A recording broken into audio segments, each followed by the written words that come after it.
is something that affects a lot of people actually. From the statistics, is probably 3 men in every 4 will separate, or 75% of men will separate from their families, according to the statistics. But Pastor Angaro is here. He's going to give us more information on this.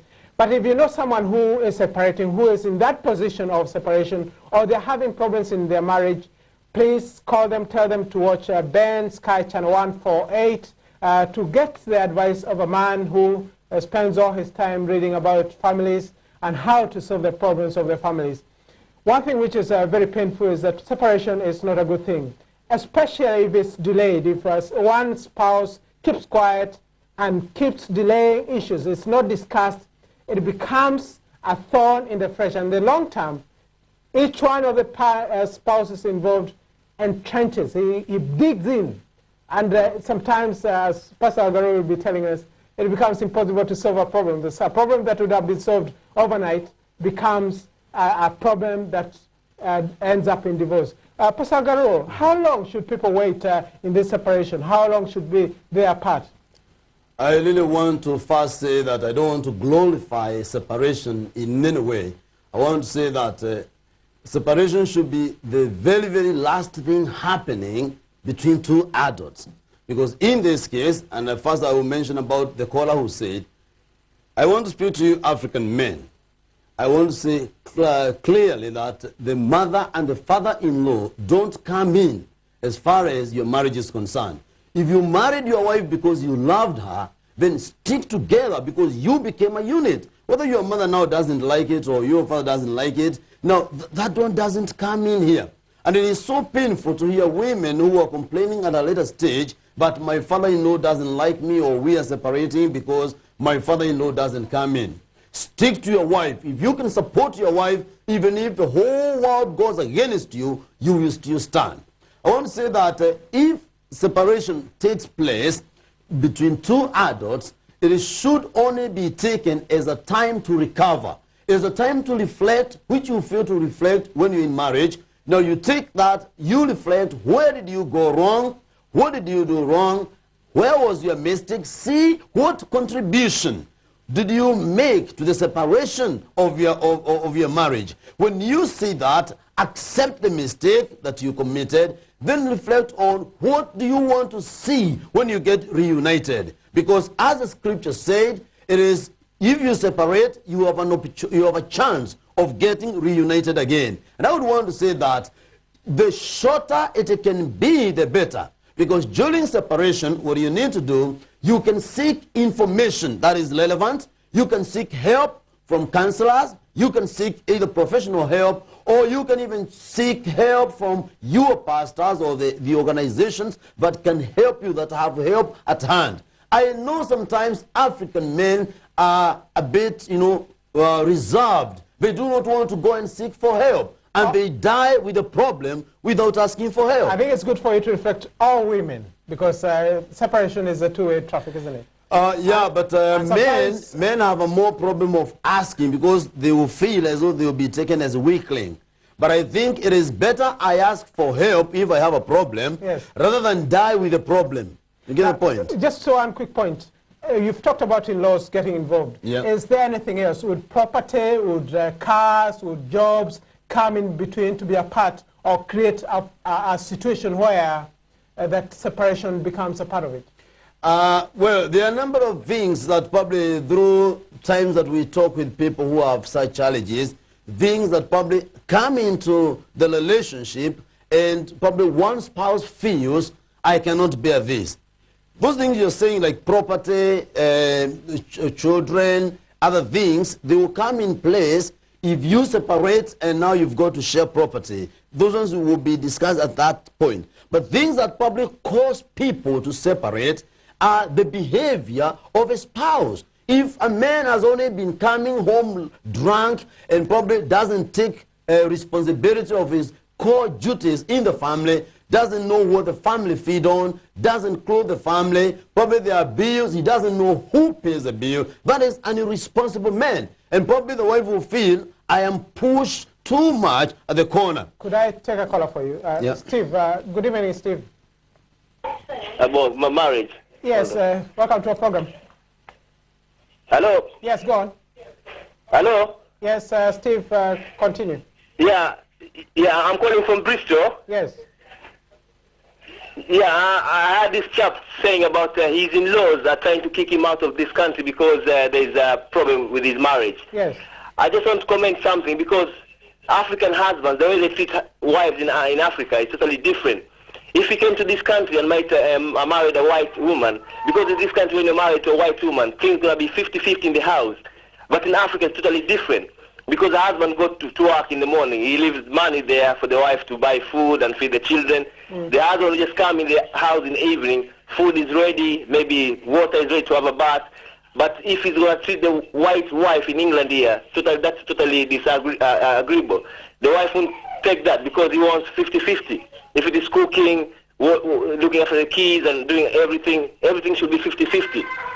So maybe there's a problem between that situation. That's why the in-laws are trying to kick him out of the country. Thank you very much. We have a lot of calls. Let me take Pastor Victor on the line. Good evening, Pastor Victor. Good evening, and how are you? Very well, thank you. I must say, probably, Pastor Victor, you have a lot of these cases in your church, are you? Not really. Yes. You see, these kind of cases are not prevalent in Africa. Yes. I think there's something that is much more common in the Western world. People are adapting. Africans are adapting it now. Yeah, but let me say this. Yes. I want to react to the statement made by the pastor on the program. Yes. Yes, go on. I want to say that marriage is not between two individuals. Exactly, marriage is between two families. And because it is between two families, yes, then problems that crop up in marriage are easy to deal with. A situation when a man meets a woman on the road and the next day they agree to get married and they call themselves husbands and wives, it's one of the major reasons why you have crisis in marriages these days. The traditional African setting or the scriptural African setting allows a situation where families are directly involved. And when there's a problem, both families or one of the families endeavor to ensure that those problems are taken care of. If a particular family does not succeed in doing that, both families come together, and I tell you, because two heads are better than one, at the end of the day, such matters are resolved. I want to leave it at that, Pastor. It's a very clear point. I've got another caller on the line. Good evening. Hello. Robert, good evening. Yes, good evening, sir. Yes, welcome to our program. Yes, I married this woman in this country. Yes. But my family and her family met. We pay the respect. Yes. And the jewelry, everything. But they have not come to us, to my people, to pay respect that they want divorce. Yes. They rather go to the court to ask for divorce. So what's your question? I'm not going to. Well, I'm not going to endorse that divorce until they come. Until they know what that right they're supposed to do. They have to come home and see that we came to them and married the woman, and they have to come and divorce. Thank you very much. Thank you very much. Bye-bye. I think I get your point, and I'm sure that we are going to repeat this program at some point. I think it's interesting to hear this. Pastor, could you react to the three questions? Well, I probably would say that it still remains a fact that if you get married, you don't marry your mother, you don't marry your father, you marry your wife. And it becomes bad if you marry a community, because your problems in your home will not be solved by the community. The community doesn't know your wife. It is you who knows your wife. What should happen is, in a situation where there are problems, where there are challenges, like in the African setup, we used to use some elders, probably the village elders or the community elder, or the members, the senior members of a family, who can help you to sit down if you have reached at a loggerhead. But your wife isn't to be controlled by your father-in-law at all. Your wife is your wife. That's why even the scripture says, For this reason, a man shall leave his father and mother. The problem with African men, they don't leave their father and they don't leave their mother. So they only cling to a wife who has left her mother and her father, and that one doesn't combine. So you bring your father to rule your wife. It doesn't work. A few things I wanted to say is things that probably are coming in still to cause division within the family. Freds are also another thing, because freds can cause negative influence, and you find that one of you starts having negative behavior, and that is not acceptable by the other member or the other spouse. And again, it brings tension in between, and probably to me end up bringing some separation. Extravagance, where one of them is not accountable. One of the callers said that African women were left at home and men went to work. I want to say things have changed. The African women we have today, they are not the kitchen women. African women are getting educated. African women are getting wiser and wiser. They are not to remain in the kitchen to cook for a man. Things are changing, and we must accept that an African woman also needs respect, but that need to be given to an African man.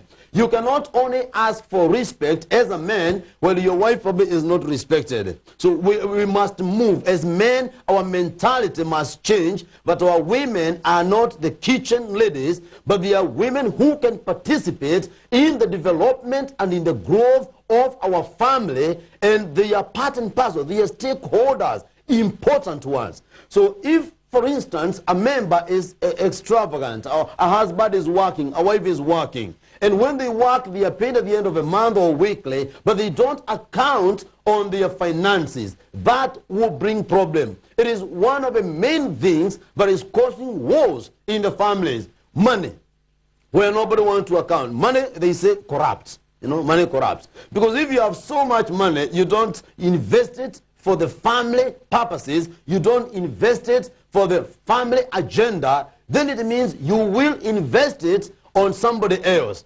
And that somebody else could be the one who is eating your family. And therefore it's important for men and the women, the husband and the wife, to come together and agree and be open and form the family and make the family. If there is investment, they invest for the family. Could I take a caller for you? Yes, Anne, please. on the line. Good evening. Hello. Yes, welcome to the program. Yes, what's your comment or question to us? Yeah, my question is this. If you look at the whole situation of marriage, as the pastor have just said, he has made a lot of points. Yes. To my own personal view, what I'm passing through at the moment, I've married about 7 years now. Yes. I've got an issue, and when my husband was having problems, and there was no brother, there was no sister, there was no relative. Yes. I stood on my ground. I believe that there's nothing impossible God cannot do. As God may have it, my entire family did never neglect me. Even my husband's brother and the entire family neglect him. But my brother and my sister, they all stood by me, both financial and prayer. Yes. As soon as the problem is solved, for the past 5 years, my husband have neglected me and my son. And the only one taking care of my son for almost 5 years. He doesn't bother to call us. Even the family, I try to be calling them. They will always say, oh, I'm very busy, I will call you back. Just to ask you, at the moment, if I take decision on my own, am I going to be on the wrong side? Just to ask you, are you separated at the moment? Hello? Are you separated at the moment? No, the way things is like we're almost separated. We don't live together. He doesn't know where I live. He doesn't know where myself and my son live. The entire family that lives here, they don't know where I live. They push me out of their own house. But as God may have it, we are still living today by His grace. Even my husband, he's living well. He's okay. He never cared about us. And all he cares about is between him and his family. Because we did not come from the same ethnic groups or the same locality. The family are in support for him to marry another wife. I believe it's not the family especially. He also having on his own mind to marry another wife. For a man to neglect his family for past 5 years without any concern. Thank you very much. Pastor will react to that, and it's unfortunate. I feel sad that you've been sort of taken away from your house and your husband. I think it's a very painful situation to be in. Pastor? Yes, one of the things that I'd want to say is separation does not solve a problem. Separation, if you separate and think that when we separate, things going to be all right, I'm going to live alone and all things will be all right, you find it doesn't. A number of times in statistics shows that people who separate afterwards, they start cohabiting with probably other women. If it's men, they start cohabiting. And there's a higher percentage of men who are cohabiting after separation than women. Actually, data shows that 22% of men who separate, they start cohabiting after that. And 12% of women. If I want to really say, it is completely irresponsible for an African man to marry a wife, then neglect the wife and neglect the children for whether it is a year or even is a month. If you don't know what your children eat today, then tomorrow comes, you don't care whether your children eat. Why did you bring them on earth? Why did you get yourself connected to the woman and you formed a unit? And I would really want to say that we've got to come back to our senses as men, even as women. If there is another woman who is wooing me outside there, probably I'll start neglecting my wife because I see the other one. There is a scripture that says that stolen water tastes sweet. But of course it's deception. I feel good probably when I go with that one, and as opposed probably to my wife, which is really complete a deception. With my wife, I've given her commitment. With my wife, we have agreed together to live together until death shall separate us. So if there is anything that I must fight against, is any other person trying to come to steal my attention. Let me take Jen for you. We have so many callers, but let me just get the last one for us this evening. Jen, good evening. Good evening to Welcome you. to our program. Yeah, thank you very much. I just want to congratulate Mr. Wangaruro, Pastor Wangaruro. Yes, go on. I have been watching him, and he is really doing a very good work. He is a family friend, and I should congratulate him. But one question I would ask him is, separation is no good. Nobody likes separation, but sometimes it helps to heal. If the spouse are not even agreeing or there is nothing can be done between them, they don't tend to solve their own problem.